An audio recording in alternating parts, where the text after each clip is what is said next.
So he's trying to sell both. Galing pa siya ng Iloilo. Kakalipad lang niya kanina umaga. 1M10. 1M10. Strongly advise you to shake my hands at 900. 800. Yeah.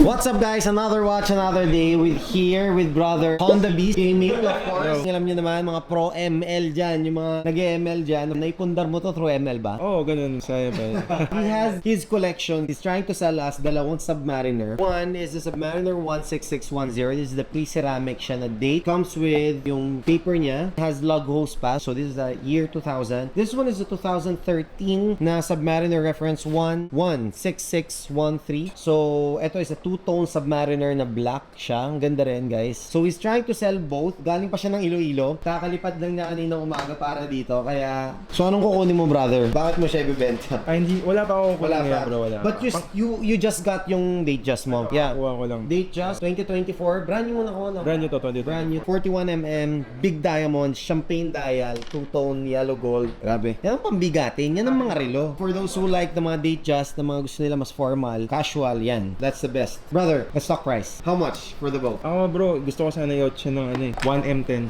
1M10? Yung 10 na yun, ayun na yung pamasahe ko po kasi ito lang naman yung pinunta ko dito. Ikaw lang naman pinunta ko dito Bro, pasyal ka pa. Baka may mabili ka pa dyan, no? Uuwi agad ako pag nakuha ko niyan. Anyway, brother, honestly, getting ko for both of this would be around 880. I have to profit pa, of course, alam mo naman. Both Submariners, but I can stretch 890. 890? Yeah, kalayo dun sa ano mo eh. Alam ko naman na, syempre, that what you wish. Okay lang naman. Siyempre, Ano yung pinaka-best mo? Let's come to a little close to mine. How much mo nabili? 500. Pero ito, Really? oh, Sa Japan. Nga eh, medyo mataas. Ito 710. I'll do you a little better lang, brother. Prices here in the Philippines are lower than Japan. Although yung yen, bumagsak talaga yung yen. However, yung mga local dealers naman sa Japan, they know that the international market will take advantage of it. Tinaasan naman nila. Actually bro, alam ko na eh. Kasi kakagaling ko lang this year, Japan, tapos sa Hong Kong. So, ayun nga. Bad din yung pagkabili ko doon kasi sobrang taas. Sa buong Southeast Asia, Philippines is the best. Siguro what I can do, ano muna yung pinaka-best mo? Ang pinaka-best ko siguro, kung magbabawas ka, siguro mga, kahit siguro 930. Okay sa 930. I would strongly advise you to shake my hands at 900. Ganito na lang bro, para flat yung mauuwi ko 900. Kasi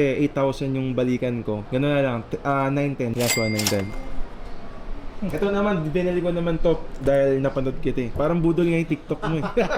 Ito bro, bibili rin ako naman talaga ng sayo. Kaso, di ka lang talaga nag-reply sa Starbucks. Sorry guys ha, sa lahat ng mga nag-chat dyan. Sorry guys, ang dami talagang messages. Anyway brother, at 910 I think it will be fair.